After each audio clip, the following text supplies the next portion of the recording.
dependendo do momento que vocês estiverem assistindo a essa gravação. Tá? Hoje, dentro do tema Oriente Médio, nós vamos dar sequência, trabalhando um dos efeitos, né, da Guerra dos 6 Dias de 1967, um dos efeitos da vitória total militar, política de Israel sobre os Estados Árabes. Vou compartilhar aqui a minha tela com vocês. E temos aqui, né, Oriente Médio.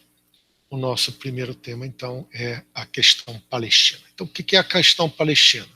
É o fato de que, desde 1948-49, final da chamada Guerra de Independência pelos israelenses, a grande tragédia pelos palestinos, a primeira guerra árabe-israelense, se você preferir, ocorreu, né, uma fuga de palestinos, tá, para Gaza, para a Cisjordânia, para Jerusalém Oriental, porque boa parte dos territórios que formariam, segundo a proposta da ONU, da partilha da Palestina, o Estado árabe palestino, passaram para o controle de Israel. Certo? Muitos, evidentemente, palestinos continuaram nos territórios agora ocupados por Israel, mas vivendo em situação como cidadãos de segunda categoria. Na Cisjordânia, em Jerusalém Oriental, protegidos pelos jordanianos, e em Gaza, protegidos pelos egípcios. Mas em 67, a derrota foi total dos árabes, e os palestinos, que viviam na faixa de Gaza, muitos já em campos de refugiados, tá certo? Aqueles que vieram de outras áreas que não Gaza, os que viviam na Cisjordânia, tá? E aqueles que agora acorriam para lá, né? E que em 48 correram para lá e passaram a viver em campos de refugiados, agora todos estão sob dominação direta israelense. E muitos, então, né, começaram a migrar em direção ao território da Jordânia, principalmente da Jordânia neste momento. Perfeito? A partir daí, essa questão palestina ganhou uma força maior. Então, fuga da Cisjordânia, campos de refugiados na Jordânia, onde vivem em péssimas condições, obviamente, gerou dentro de parte da população palestina a derrota e o afastamento das suas casas, das suas propriedades, não é isso? Para não ficar sob domínio direto dos israelenses, né? A questão de um fortalecimento de tendências mais radicais. A OLP, Organização para a Libertação da Palestina, que nós vimos, fora fundada em 1964, reunindo diversos grupos, né, palestinos que lutavam contra Israel, e já tinha um braço armado chamado Al-Fatah. Essa OLP, liderada por Yasser Arafat, ela se fortalece, mas também se fortalecem outros grupos mais radicais, e o principal deles, a Frente Popular pela Libertação da Palestina, né, que tinha Jorge Habash, o seu principal líder, que radicalizam a luta dos palestinos. Conseguem, inclusive, que jovens palestinos se incorporassem a esses grupos mais radicalizados, tanto o braço armado da Fatah, mas principalmente a Frente Popular de Libertação. E aqui, nessa fronteira, passam a utilizar os campos de refugiados para fazer ações armadas contra alvos israelenses do outro lado da fronteira. E montam expedições armadas. O governo de Israel qualifica essas expedições, esses atos violentos, que tenta reprimir, evidentemente, de atos terroristas. Perfeito? A OLP não reconhece a existência do Estado, do contrário, quer destruí-lo. Israel qualifica a OLP e a Frente Popular de Libertação como sendo também organizações terroristas. De vez em quando, essas ações israelenses entram na Jordânia, perseguição a esses grupos, e dentro da Jordânia, nesses campos, os palestinos liderados principalmente, torno a repetir, a OLP, principal organização política, começam a controlar áreas do território jordaniano. E era em atrito com o próprio governo da Jordânia, do rei Hussein, que era um governo moderado, certo? E que não via com bons olhos essa população palestina, cerca de 1,5 milhão de palestinos dentro do seu território, e a ação assim mais radicalizada desses grupos. E pior ficou quando o governo israelense começou a colocar um ultimátum ao governo da Jordânia, um ultimato dizendo que se não resolvesse o problema desses grupos palestinos terroristas, né, para Israel, como se a Jordânia controlasse, que Israel poderia resolver invadir a Jordânia. Era uma ameaça séria, tudo bem? Imediatamente, depois dessa ameaça, o governo da Jordânia tentou fazer uma política mais dura de contenção aos palestinos, e houve um episódio aí que complicou essa relação complexa que já havia entre a liderança palestina e o governo jordaniano. A Frente para a Libertação da Palestina, a Frente Popular para a Libertação da Palestina, sequestrou 3 aviões, um da Swissair, outro da BOAC, que era a companhia de bandeira inglesa, e uma aviões à Jordânia, até território jordaniano. Ali os aviões usaram, todos os passageiros e tripulantes foram libertados e eles explodiram os aviões. Tudo bem?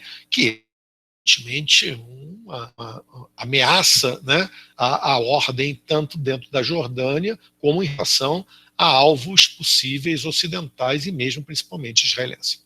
A reação do governo jordaniano foi mandar o exército jordaniano, tá, contra os palestinos. E começou um episódio que na história do povo palestino é chamado de quando essas batalhas militares entre a OLP, a Frente Popular pela Libertação da Palestina, e o exército jordaniano, tá, levaram, tá, a rota dos palestinos militar e a emigração de cerca de 800 mil palestinos em direção à Síria. Então começa uma nova diáspora palestina. Essa imigração que eu coloquei em direção à Síria, ando aqui no mapa, perdão, tá certo? Olhando no mapa, eles entram pela Síria. Golã está sob domínio israelense. Na Síria, o governo não os aceita. Não quer esses palestinos no seu território, porque eles já desestabilizaram a Jordânia. Então, esses palestinos continuam avançando, tá, e na sua grande maioria vão se localizar aqui no sul do Líbano. E o governo do Líbano não teve força para impedir que eles ali se estabelecessem. Ora, rapidamente, só vou adiantar, o que vai acontecer? Aqui no sul do Líbano, nesses campos de refugiados, a OLP vai se reorganizar, perfeito? E vai começar a usar o sul do Líbano como base para ataques ao norte de Israel, como tinha feito anteriormente, usando a Jordânia como base a Cisjordânia, ocupada por Israel, e a território israelense. Logo, logo, os israelenses vão fazer um ultimátum ao governo do Líbano, que se não controlarem os palestinos, Israel vai invadir. Iniciou-se, então, em 70, porque tudo isso ocorreu esse processo de deslocamento deles aqui para o Líbano. Guerra civil no Líbano, e em 82, essa guerra teve uma intervenção do exército israelense que avançou até Beirute, perfeito, criando uma situação bem mais complexa ainda, perfeito. Mas então os palestinos são o povo sem terra, e reparem, aquela famosa apoio, você percebe que não é tão verdade. Os palestinos agora são um problema também para vários estados árabes, Jordânia, Síria, perfeito? Palestinos por eles mesmos. Depois desse fato, do Setembro Negro, houve um recrudescimento de ataques de grupos palestinos a alvos só na região, sequestros de avião, atentados, por exemplo, no aeroporto de Tel Aviv, feitos por um grupo japonês ligado ao LP, aliado ao LP, tá? vou mostrar depois as fotos, e o famoso ataque, tristemente, Olimpíadas de Munique de 1972, aos atletas, a delegação de atletas israelenses na Olimpíada. Então aqui nós temos no aeroporto Lod, quando 3 japoneses desembarcaram, não é isso, em maio, muitos turistas, né? E eles então foram para cada um dos cantos desse saguão do desembarque, puxaram submetralhadoras que estavam malas de mão e começaram a atirar a esmo, mataram cerca, se eu não estou enganado, mataram 27 pessoas e feriram mais de 70. E aqui é uma foto famosa, que foi capa de revista e dos quando o episódio, em agosto de 1972, perfeito? Na verdade, até que foi setembro de 72, depois eu vou dar uma conferida, mas de qualquer maneira, isso aqui é dos membros do Comando Palestino, autodenominado Setembro Negro, para lembrar o que tinha acontecido com os palestinos em 70, que atacou a Vila Olímpica e fez reféns os atletas israelenses. Depois eles negociaram com o governo alemão, conseguiram, né, um avião para levá-los a um país árabe que os receberia com os atletas prisioneiros, né, sequestrados, lá seriam soltos, mas o governo alemão tentou um resgate que foi um desastre. Todos os atletas morreram, todos os sequestrados morreram muitos palestinos participantes do atentado, organizadores do atentado, 2 deles sobreviveram, foram levados a julgamento na Alemanha, condenados à prisão perpétua, mas logo depois, poucos anos depois, libertados, depois que um outro comando palestino sequestrou um avião alemão da Lufthansa, e aí a negociação foi trocar os pelos presos, pelos condenados na Alemanha, e eles foram soltos. Posteriormente, o governo de Israel, né, começou a fazer uma série de ações contra os que organizaram, planejaram e executaram os sobreviventes, né, o Munique 32. A questão palestina foi avançando, a OLP passou, num determinado momento, a também agir mais politicamente. Arafat foi recebido na ONU, a pedido, né, dos países do mundo não alinhado, como representante do povo, que ele fez um discurso e chamou a atenção que aqui, nessa foto, depois, né, ou antes de assumir a tribuna da ONU para falar, ele está armado. Ele fez o discurso na ONU com um revólver, tá certo? O que mostrava que essa era uma afirmação simbólica, a luta armada palestina continuaria enquanto a independência não fosse conquistada, enquanto os territórios não fossem conquistados, enquanto Israel destruído.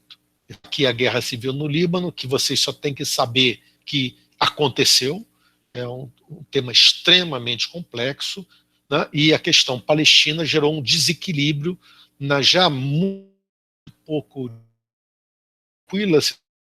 Embora o Líbano, da entrada dos palestinos, fosse considerada a Suíça da América, numa solução política, né, em que cristãos maronitas, drusos, muçulmanos, islâmicos de várias tendências, encontrado uma composição de convivência, os palestinos, tudo bem? A partir daí, uma guerra civil se iniciou em 75, a intervenção israelense, que está citada aqui, depois que se retiraram, o exército israelense se retirou, houve uma série de situações muito complexas nesse momento, os massacres de Sabra, de Shatila, depois os sírios invadiram, enfim, uma internacionalização do conflito muito forte. Tá? O que importa vocês saberem é que a guerra civil do Líbano é consequência dessa questão palestina, principalmente depois da guerra de 67, dos 6 dias. Aqui algumas cenas, como toda cena de guerra civil trágica, né, em que crianças foram massacradas em Sabra e em Shatila por cristãos maronitas, apoiados por Israel. Aqui, enfim, várias situações da tragédia, que é a tragédia de qualquer guerra civil. Com isso, eu termino essa apresentação de hoje, Perfeito? Vou voltar aqui. Tá? E me despeço de vocês, tá certo? Desejando a todos saúde, paz, tranquilidade. Agradeço mais uma vez a paciência de ter me assistido. Um grande abraço.